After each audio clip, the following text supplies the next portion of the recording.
Hello there, and thanks for joining me once again. In today's tutorial, I'm going to tell you up a dry fly pattern. This particular pattern I got out of one of my books, which I've had for a long time, many years. One of the first books I got when I started tying. It's the Universal Fly Tying Guide by Dick Stewart. Very good book. It's an old book, but it has a lot of the classic patterns and wet flies, nymphs, streamers, terrestrials.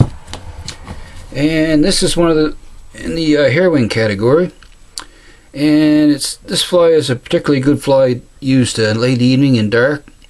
It's just an attractor pattern more or less, but I have seen a lot of trout caught on it over the years, and I thought you might like to see this one tied up this time around. And you can also tie it, you just keep the gray body and the white wings, but you can change the hackle. You can tie it in a cream, grizzly, and a brown hackle as well, and tie it in different sizes. I'm tying this guy on a size 12 here, and this particular hook is not a dry fly hook. It's a 9671. It's more or less of a streamer hook, but this is the hook it calls for. 9671 mustad. Now I got a size 12 here. I'll lock it in the vise. Okay, there we go, and it calls for black thread, so I'm using my Denville 6/0 black here. And we'll just start the thread right behind the eye here and work back. And we're actually going to come back to almost halfway on the shank on this, and then we're going to come back halfway onto that. And that is where we're going to put our wing, right there. It's a heavily hackled fly, as you can see in the first one there. Okay, and the pattern calls for calftail for the wing. Normally I would use calf body here, it's easier to work with, but I'm going to stick with the pattern in the book and use some calftail. It's just a little harder to stack is all. I got some in the stacker here. I'm just going to try to even it up the best I can. And we'll get the wing going here. Okay. Alrighty. And we'll get that stray here is picked out of there, and I'm going to place it on top. And we want quite a long wing on this guy, actually about the hook shank length of the hook pretty much. And we'll wrap that, or spring that forward, come up around with a pinch wrap, come back down a couple times, pull straight up. Then we'll wrap back a few wraps and just make sure that stayed right on the top for us there. Looks good. A few more wraps back. Then we'll snip that off on a slight angle there. Just like so. And we'll come back forward to behind the wing. We'll lift that wing up, and we'll make a little dam right in front of that to prop it up. A little dam of thread there, just like so. And then I'm just going to push down with my finger to separate that and try to get equal bunches. You can do it that way, or just stick your dubbing needle through it and divide it in half. The goal is just to try to get even amounts on each side, and that doesn't look too bad right there. So I'm going to come through with crisscross wraps, get 2 or 3 of those first, get them divided. Okay, I got them divided. Now I'm just going to bring my thread up and do figure 8 wraps around them, around the base of the firewing, then around the base of the near wing. Just figure 8s, do 2 to 3 figure 8s, sometimes even 4. Okay, just what it does, it just gathers up the base of the wing and brings it together. Okay, that looks pretty good right there. Have another look. And if you don't like how it looks, you got any stray fibers, you can always snip a few of them out, like I just did right there. They're just little short guys. Okay, and there's our wing, separated and divided and propped up there. Calls for a nice bushy wing, so nice and long, it says in the book. So now I'll take a little bit of head cement and put down in between there, just to make those stay divided and propped up. Just a little squirt there, and let it divide. We'll let that soak down in the thread wraps there. Now, next step, I'm going to wrap back onto those wing butts, and we're going to come back, and we'll work back to just above the barb there, just like so. Now, same thing for the tail. So I've got another small bunch of calf tail here. excuse me, I almost said calf body here. And I got that in the other stacker for the tail. Okay, just gonna get some short hairs out of it here. Alright, we'll bring this in and measure that for length of the hook shank. And we'll bring this guy in here, tie it on top, come down with a pinch wrap, pull straight up. And I'm actually going to lift up on the tail and wrap back as I lift up. That'll keep that right on top. Alrighty, there's our tail. And I'm going to clip those ends of that tail material. I want that to be clipped to about where the wing butts ended there, where I tied those down. Just like so. Okay. That looking good so far. Alright, now we're going to wrap these down, secure them down. Wrap forward towards the wings. Just like so. And we'll come back. And we're ready to dub our body. Now this pattern calls for muskrat fur. So I pulled out some muskrat underfur out of the muskrat hair I have. Gonna keep everything to the book for this pattern. Now I'll put a little bit of wax on the thread. And we'll dub ourselves a noodle here.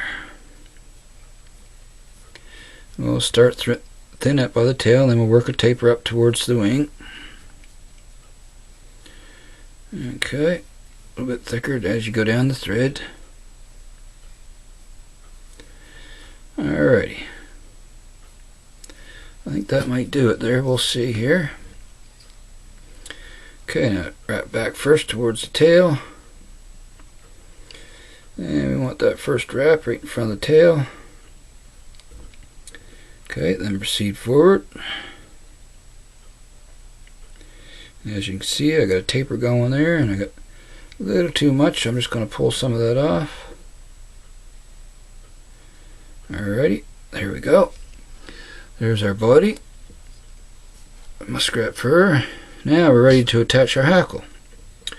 Now it calls for medium blue dun. I have a medium blue dun saddle hackle here. And I got that ready to tie in. Only going to use the one hackle. These are fairly long hackles. I only need one, I believe, for this guy. I find it gives it a nice full hackle. Then we'll wrap that stem forward. And we'll jump in front of the wings, pull them back. And we'll wrap that stem towards the eye. And snip off the excess here right behind the eye, just like so. Now I'm just going to make a few wraps here in front of the wing to even that thread base out. So when I wrap the hackle, it goes on nice and smooth for me. Okay, that looks pretty good there. Okay, now we'll begin to wrap here. Okay. So at first I'm just going to use my fingers, and I'm going to come down around here. That first wrap right in front of our body, then we'll proceed forward here. Then you just want one wrap right in front of the next. Just keep wrapping towards our wing. And I'll get one more wrap behind that wing. Then I'm going to pull those back, and I want to make that wrap close as I can get it to the front of the wings there, the first wrap. Then the next one. And just proceed forward, same as you did behind the wing. So give this a nice full hackle here. Now I'm going to grab my pliers, getting kind of short on me here, just to finish this guy off, and we'll just keep wrapping it forward. And I think I'll just do one more wrap here. Then I'm going to come up and tie them off, just like so. Get 2 or 3 wraps there. Okay, release my pliers. Then I'm going to fold that stem back a little, make a couple wraps to secure it in place. Then I'll I'll come in and snip that out of there nice and careful like. There we go. And I'll make a couple more securing wraps to make sure it's locked in there. Looks good there. Alrighty. Let's cut a nice full hackle on there, as you can see, and that's what the pattern calls for.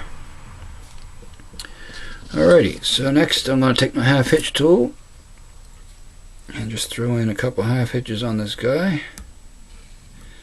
There's 1, 2. Now I'll take the whip finisher and follow up with 4 or 5 turn whip finish here. And maybe 6 or 7 turns actually, but alright, tighten that down nice and tight. Snip off the excess thread. Okay, now I'm just going to have a look at him here and make sure everything looks good. And I got a nice full hackle all the way around. That's what I was after. This fly floats nice and high. And like I was saying, it's a good fly to use. It's a good nighttime dry fly. And anyway, it's a done deal. One last step, of course, is a little bit of bone dry on the thread wraps. And I'll get some on there, just a little coat. And try not to get none on your hackle. Alrighty. Now I'll just cure him up real quick here. Okay.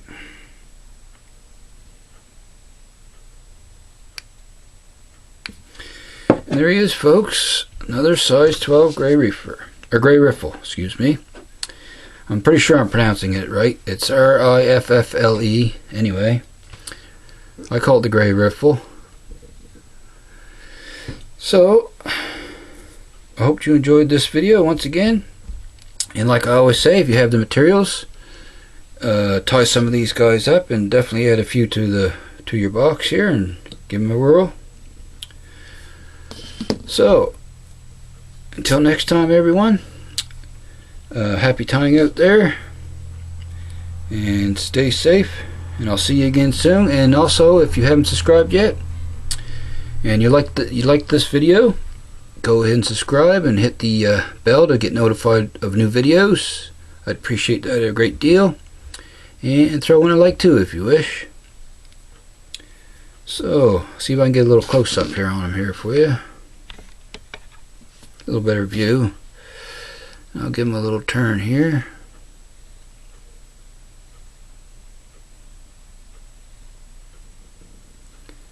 So there we have it. So anyway, thanks for watching, folks. I'll see you again soon. So long for now.